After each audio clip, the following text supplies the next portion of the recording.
Good morning, everyone. Lots going on as usual. I've got it turned up today, and I hope it's not too loud. I might have to dial it in a bit as the show goes on, but sometimes I turn the recording software on, and it's super quiet, and it makes it really hard to listen to in other circumstances when I put the show out. And so I try and have it between the yellow, like on the yellow. I want it on the yellow more than green, and not quite hitting the red, because if I hit the red too much, then I start clipping, and it's not so good. So I'm trying to dial it in, but I don't know. Anyway, today is, Thursday, September 4th, 2025, and Mark Carney says that he will not end the temporary foreign worker program because businesses love it. So who does he work for? He works for the businesses, right? No deal with Trump yet for trade, but hey, we're going to start trying to make a deal with China because that makes perfect sense. What?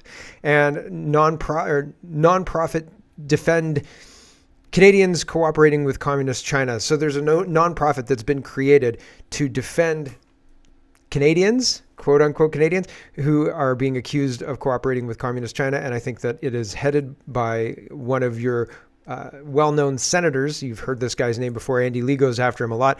And it's pretty wild stuff. Why would they need to do that, right? Oh, because they are working for China? Yeah, probably. I think probably. So that's pretty unfortunate and concerning. The Amish and ADHD with Theo Vaughn. We're going to look at that close to the end of the show today. I wanted to do it earlier because it's funny and it just kind of blows out of the water a lot of what we've been told, but it just doesn't quite fit anywhere except close to the end. So we'll talk about it at the end. And to start the show today, we're going to talk about temporary foreign workers. And Pierre Poilievre is coming out against the temporary foreign workers and saying we have to end the program. It is a really, really big deal, blah, blah, blah, blah, blah.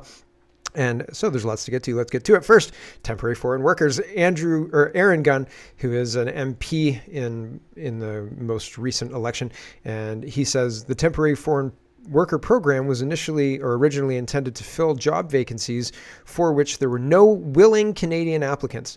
So you open the door a little bit, and then boom, the door opens just huge and wide, right? Everybody and their dog, Tim Hortons, Mucho Burrito, all of them, everybody are getting in on this grift. Anyway, that's what happens.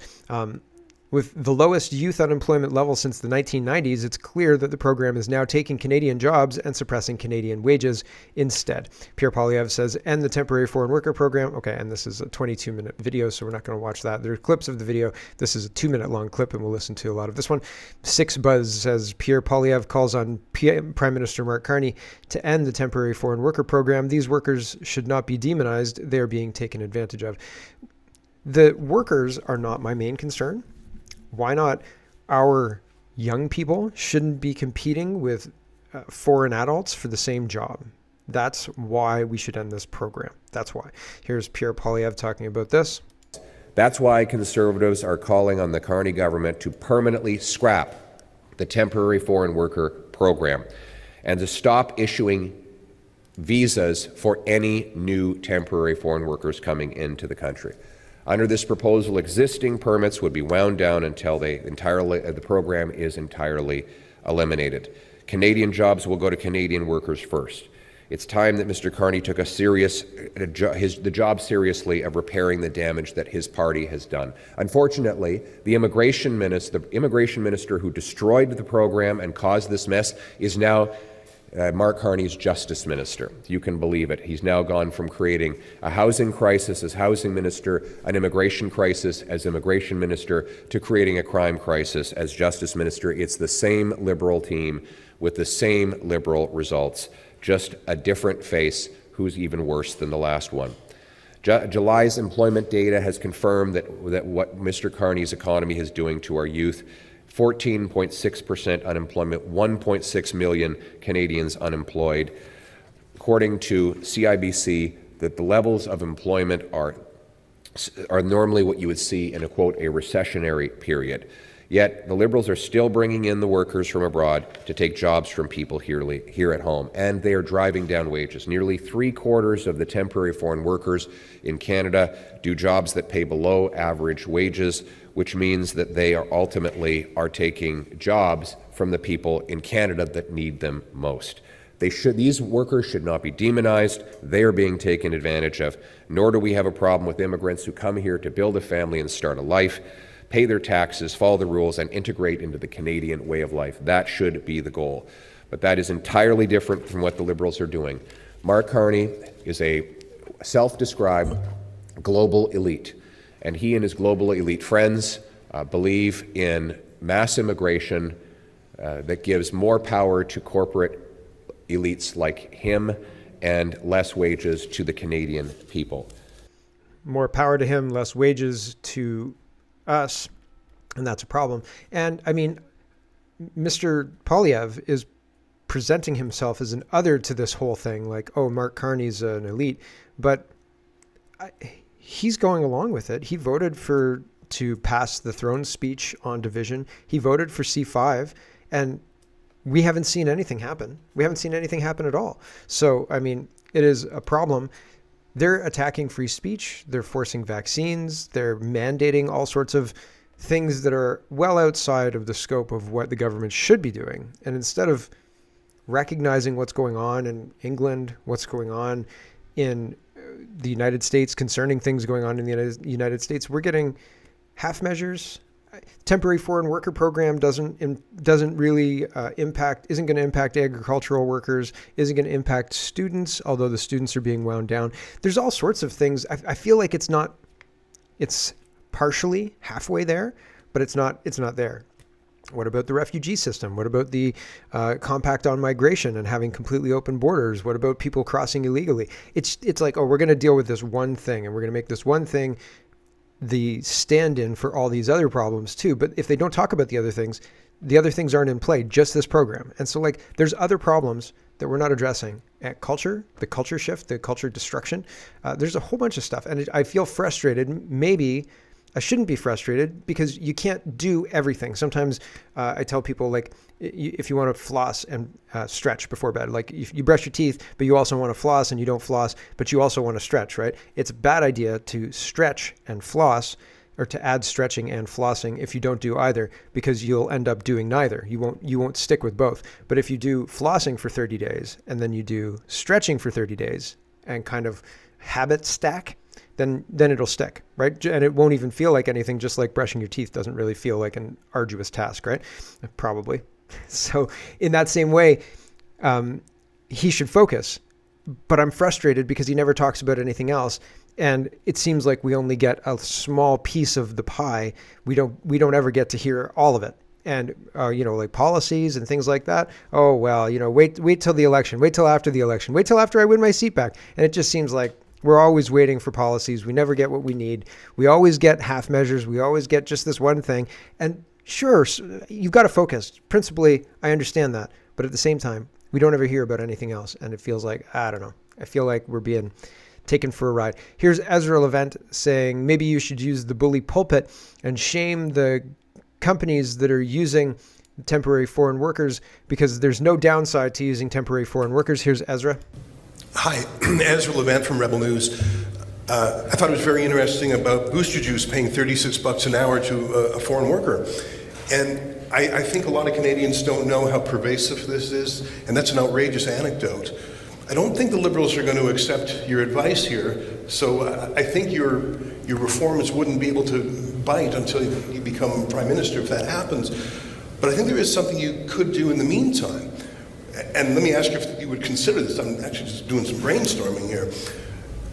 Would you consider shining a spotlight using your bully pulpit on the worst offenders? For example, maybe a company that really wraps itself in the Canadian flag, like Tim Hortons. Would you consider having an event outside of Tim Hortons? Would you consider writing to the board of directors of RBI and the Brazilian hedge fund? And I guess what I'm saying is, there's no downside to these companies hiring foreign workers. But if there was a PR downside, if patriotic Canadians said, this is enough. I notice in the UK there's a lot of people waving British and English flags. It's their response to immigration crises. Would you consider naming and shaming in the public domain abusers of the TFW program? Yes. And thank you for the question. Michelle Rempel has already begun the process. She's been publishing the most egregious cases of corporate elites profiting by shutting Canadians out of jobs in favor of low-wage temporary foreign workers. And Michelle, do you want to add anything to that? Sure. Come on over. No, thanks for the question, Ezra. It's absolutely egregious that these companies expect that they can just maximize corporate profits on the backs of and at the expense of Canadian youth. It's a practice that has to end. We've been naming and shaming them all week. I want to thank my team for finding those examples, but I encourage Canadians to go and look for themselves. There's been websites that have been set up so that people can see what these companies are doing. But the more important thing is, Ezra, that the Liberals are letting them do this. The Liberals are totally letting them do this. You know, Lena Diab, where was she this summer, the immigration minister? Did she name and shame any of these people? No, she didn't. And that's why we're here today. We're standing up for the people that are behind us. Enough is enough. Canadian jobs have to go to Canadians. So there you go, Michelle Rempel, who was defending the temporary foreign worker program. Zach says, why is globalist Michelle Rempel Garner the poster child for this pivot? She allowed the problem to happen. She blocked me after trying to confound me with acronyms. She was like, oh, the TFW, do you even know what TFWs are? And I said, if you think that I don't know what they are, why are you using an acronym? And then I said, temporary foreign workers, blah, blah, blah, blah, blah. And I was trying to make a point, I think, about farms using them for fruit picking and things like that. And so it's just one of those things where I find it interesting, and thank you for Zach Schmidt pointing it out, that it's weird to have Michelle Rempel Gardner taking point on this whole thing. Here's Mark Carney responding to this. He says, no, businesses love the temporary foreign workers. They love them. They love them. So we are in a situation where we're going to listen to the businesses and screw what the population wants, because the businesses love temporary foreign workers, and that's what we have to do in Canada. Here you go. The biggest contributor to immigration is not temporary foreign workers. It's a variety of other factors. And I will say... So when he says the biggest contributor to immigration is not the temporary foreign workers, it's other factors, and Poilievre is committing to ending the temporary foreign workers program, what is going to happen when it all shakes out is potentially places like farms aren't going to be able to get fruit pickers because the balance is all unbalanced. Perhaps the Canadian kids will go and pick the fruit, who knows? But if we had a tradition of Canadian kids picking fruit or Canadian kids going and planting trees and things like that, then those workers would be available. They'd be coming up. They'd expect access to those jobs. The kids who did it last year would come back, and so on and so forth. Because we've got 20 years more of temporary foreign workers, those guys are stacked and ready to come up. The farms that use them are stacked and ready to come up. So my concern is that Poilievre is selling us this thing as a solution to the problem, but it doesn't address a lot of the problem, and according to Carney, most of the problem. And it will impact the workers and our economy potentially. And so I'm skeptical that this is the exactly right thing to do. And I'm concerned because if you express any skepticism in the plan, well, I mean, all those CPC bros will come and get you. So it's just interesting to me. And it's even more interesting in the context of Carney saying, this isn't going to solve the problem. Here we go. Je vais répéter en français parce que c'est important. When I talk to businesses around the country, particularly in Quebec, repeat this in French. Across the country, their number one issue is tariffs, and their number two issue is access to temporary foreign workers. Okay? Et pour le moment, c'est une des grandes demandes du gouvernement And for the du time Québec. being, this is one of the important requests from the Quebec government, and this is one of the demands coming from Quebec companies. So we can't just erase this program, but we can definitely improve it as a whole. It's clear that we can improve our overall immigration policies. We're working on that, and we're setting. There's a whole invasion going on. Oh, it's clear we could improve our immigration policies. Oh my God.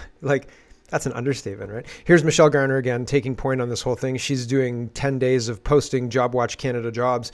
Ottawa unemployment, 47,000 people. Ontario youth unemployment, 199,000 people. A Mucho Burrito in Carney's backyard in Ottawa wants to fill a job with a temporary foreign worker for $36 an hour, and Carney's going to let them end the temporary foreign worker program now. So I think the reason that they're going after the temporary foreign worker program is because they can say, we support immigration, legal immigration. We support this. We support that. We support immigrants. We want people to come and build this country. But we don't support this specific program, give these jobs to Canadians. Fine, I agree. That's good. We should have Canadian jobs. I'm not saying that we should continue the temporary foreign worker program. If anything, the incentives that underpin the temporary foreign worker program should be applied to Canadians, not just the temporary foreign worker program phased out. The temporary foreign worker program phased out quickly, like over the next 3 months, these subsidies are done. And then when these subsidies are coming down, they're replaced by subsidies for Canadian-born people, and then you reduce the subsidy. So there's no impact to the business to switch over. They just switch over. But they're not calling for any of this. They're not going to do any of this. They're not doing any of the intelligent work of actually, or they're maybe not proposing this, I don't know, of transitioning this in a responsible way. They just want to end the program. And ending the program could be problematic for businesses. And I mean, you have to think about that. You have to think about that. Here is, Dom Lucra already tells us. This is a picture of, according to Dom Lucra, so this is, I'm not sure if this is for real or not, but I think it is. This is in the Invasion series of tabs today. And Dom Lucra says, this is the photo of Black Professor Snape in the new Harry Potter TV show that's coming out. Ha! I think I'll stick to the books. I think I'd have a much better time just reading the books again, because I don't think I'm going to watch this nonsense. Is he doing a Zoolander face? Like, what is going on with that? It's merman. It changes everything. You can't just race swap a character, right? You can't just gender swap a character either. You can't just make Joan of Arc a man, I guess, or I'm sure there's other historical people that they've gender swapped for trans or whatever. Jesus, they made Jesus a woman, a black woman actually. And so all these kind of things, you can't just randomly do this and expect people to say, "Oh, I can't wait for the new Harry Potter." Like, give me a break. I'm not going to watch this because it looks like garbage. So I guess HBO will have a hit on their hands, right? Just like that Amazon Prime Lord of the Rings show. Everybody loved that one, right? I skipped it. I just skipped it because it looked stupid and I didn't want to be inundated with woke nonsense all the time. I thought this was an interesting clip. And at the end, he says, just if you're born in a stable, that doesn't make you a horse. And so I think that this is interesting. He's talking about England. I tag the Dominion Society of Canada in this clip. Here we go. We need to tackle head on this idea that simply because somebody has been born in Britain, that makes them British. It doesn't. Being born in a stable doesn't make you a horse. We need to... Right. I think that's a good point. I think it's an excellent, interesting point. Here is Brian Lilly. He says, African ancestral acknowledgements in the new City Hall emails. And so this is a clip from Lisa Di Felici, and she's in the Toronto office of the Integrity Commissioner in Toronto. And her email signature has gender pronouns. You can see she, her, and they've got African ancestral acknowledgement. And I thought, what the heck is that? This is in the Invasion series of tabs, okay? Black Snape. It says the African ancestral acknowledgement in this person's email.